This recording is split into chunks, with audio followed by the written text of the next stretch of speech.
Supreme court PTI खे क़ौमी ऐं सूबाई असेंबलियुनि में मख़सूस सीटुनि लाइ हक़दार करार ॾेई छॾियो। मख़सूस सीटुनि बाबति सुन्नी इतिहाद काउंसिल जी दरख़्वास्त रद्द। सिंध, पंजाब, केपी ऐं क़ौमी असेंबली में पीटीआई खे मख़सूस सीटूं ॾियण जो हुकुम। इलेक्शन कमीशन ऐं पेशावर हाई कोर्ट जो फ़ैसिलो कलअदम करार। इलेक्शन कमीशन खे ॿीहर मख़सूस सीटुनि जी विरासत करण जो हुकुम। 8-5 जी अक्सरियत वारो फ़ैसिलो जारी। सुप्रीम कोर्ट फ़ैसिले में चयो आहे त पीटीआई आईनी क़ानूनी तरीक़े तौर सियासी जमात आहे। इलेक्शन कमीशन पीटीआई मेंबर्स खे आज़ाद ॼाणाए ग़लति कयो। चूंड निशान जे ख़ात्मे सां पार्टी ख़त्म नाहे थींदी। पीटीआई जे उम्मीदवारनि खे कंहिं ॿी जमायत जो या आज़ाद नथो थी सघे। पीटीआई मख़सूस सीटुनि बाबति 15 ॾींहनि अंदरि फ़हिरिस्त इलेक्शन कमीशन वटि जमा कराई।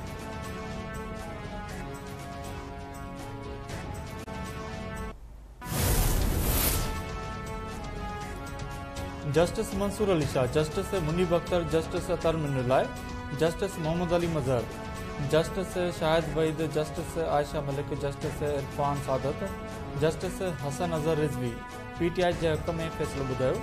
Chief justice Qazi Faez Isa, justice Jamal Mandokhail, justice Naeem Afghan ऐं जस्टिस अमीनुद्दीन ख़ान फ़ैसिले सां इख़्तिलाफ़ कयो। जस्टिस यहया फिरदी फ़ैसिले सां इख़्तिलाफ़ी नोट बि लिखियो ऐं कोर्ट में पढ़ी ॿुधायो।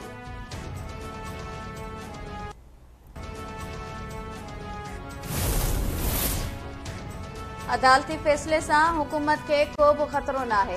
असां वटि अक्सरियत मौजूद आहे। कानून वारे वज़ीर सेनेटर आज़म नज़ीर तारड़ फ़ैसिले खे सियासी करार ॾींदे चयो आहे त सुप्रीम कोर्ट जो फ़ैसिलो सवाल, कणक ऐं जवाब चणा आहे। रिलीफ सुन्नी इतिहाद काउंसिल वठण आई हुई, पर फ़ैसिलो पीटीआई जे हक़ में ॾिनो वियो। जेका केस में धुरी न हुई, अदालत आइन जी तशरीह खां अॻिते वञी फ़ैसिलो कयो आहे।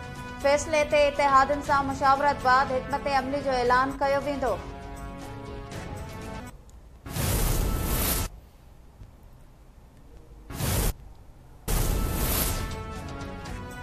पीटीआई सुप्रीम कोर्ट जे फ़ैसिले खां पोइ चीफ इलेक्शन कमिश्नर खां मुस्तफ़ी थियण जो मुतालबो करे छॾियो। बैरिस्टर गौर चयो आहे त सुप्रीम कोर्ट जी 11 जजिस पीटीआई जे हक़ में फ़ैसिलो ॾिनो आहे। सलमान अकरम राजा जो चवणु आहे त हू कानूनी ऐं सियासी जंग में कामयाब थिया आहिनि।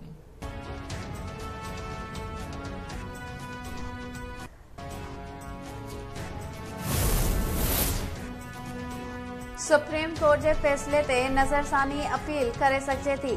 नज़रसानी बाबति फ़ैसिलो काबीना कंदी। वज़ीर आज़म जे सलाहकार राणा सनाउल्ला सुप्रीम कोर्ट जे फ़ैसिले ख़िलाफ़ नज़रसानी लाइ अपील दाख़िल कराइण जो इशारो ॾेई छॾियो। संदसि चवणु आहे त सुप्रीम कोर्ट जो फ़ैसिलो आइन खे ॿीहर लिखण जे बराबरि आहे। मख़सूस सीटुनि ते हल्फ़ खणंदड़नि खे ॿुधो ई न वियो। अहिड़ा फ़ैसिला कॾहिं बि मुल्क जे मफ़ाद में न हूंदा आहिनि, जेके फ़ैसिला सम्झ खां मथे हुजनि।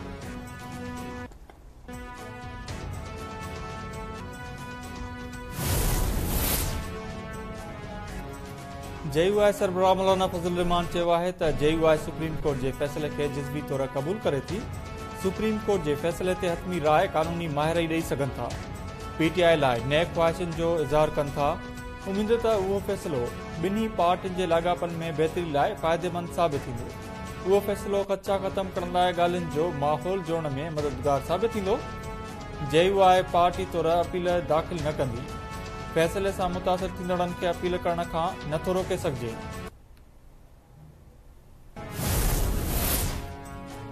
सिंध जे सीनियर वज़ीर शर्जील इनाम मेमण सुप्रीम कोर्ट जे फ़ैसिले खे मबहम करार ॾेई छॾियो।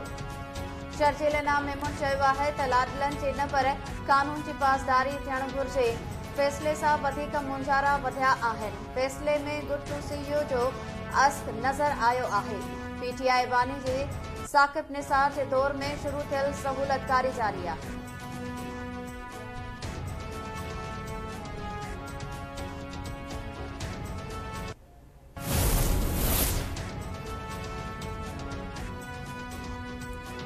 अॼु जे फ़ैसिले सां जमहूरियत खे नुक़सान पहुतो आहे। दरख़्वास्त सुन्नी इतिहाद जे फ़ैसिले पीटीआई बाबति कयो वियो।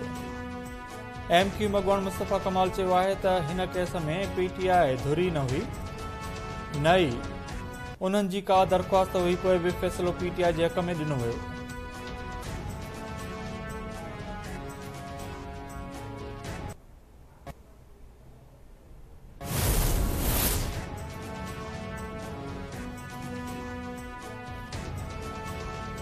लाहौर हाई कोर्ट के जज फारूक हैदर फोन टेपिंग खिलाफ दरख्वास्त ते लार्जर बेंच जोड़ण की सिफारिश करे छड़ी।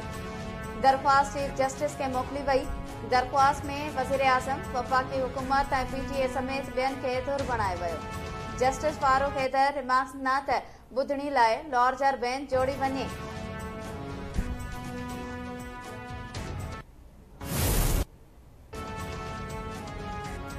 सिंध में पानी जो बहरान बरकरार, आबादगारनि जा मुख़्तलिफ़ शहरनि में मुज़ाहिरा ऐं धरना। कड़ियो गवर में ज़रई पानी की खोट ख़िलाफ़ आबादगारनि जो हैदराबाद कड़ियो गवर रोड ते धरणो। पानी खोट ख़त्म करे फसल बचाइण जो मुतालबो। सन वेझो शाहवेज़ केनाल में पानी खोट ख़िलाफ़ एक्शन कमेटी जी सॾ ते मुज़ाहिरो ऐं धरणो। पानी ॾियण जो मुतालबो।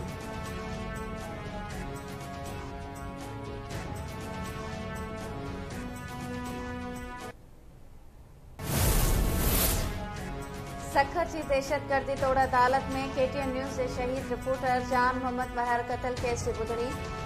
गिरफ्तार 3 जवाबदार वीडियो लिंक जरिए पेश।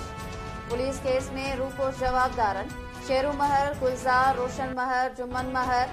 पंजाब के मुख़्तलिफ़ इलाक़नि में तेज़ बरसात। लाहौर के मुख़्तलिफ़ इलाक़नि में पानी बीजी वियो।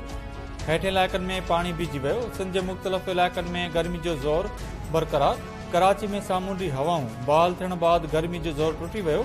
आसमान ते ककड़ छायल। अमेरिकी सदर जो बाइडन जो सदारती उम्मीदवार तौर हथ खणण खां ॿीहर इनकार। फैसले जो इख्तियार डेमोक्रेटिक्स हवाले। जो बाइडन चयो आहे त पहिरीं बि ट्रंप खे शिकस्त ॾिनी, हाणे बि खेसि हाराइण जी सघ रखां थो। डेमोक्रेटिक्स जी हिमायत हासिल आहे। उम्मीद आहे त कन्वेंशन में मूंखे ई सदर नामज़द कयो वेंदो। कामला हैरिस सदर थियण जी अहल आहे, जंहिं सबब ई खेसि नाइब सदर बणायो हो। गज़ा में जंगबंदी जी कोशिश करे रहियो आहियां। गज़ा जंग हाणे बंदि थियणु घुरिजे।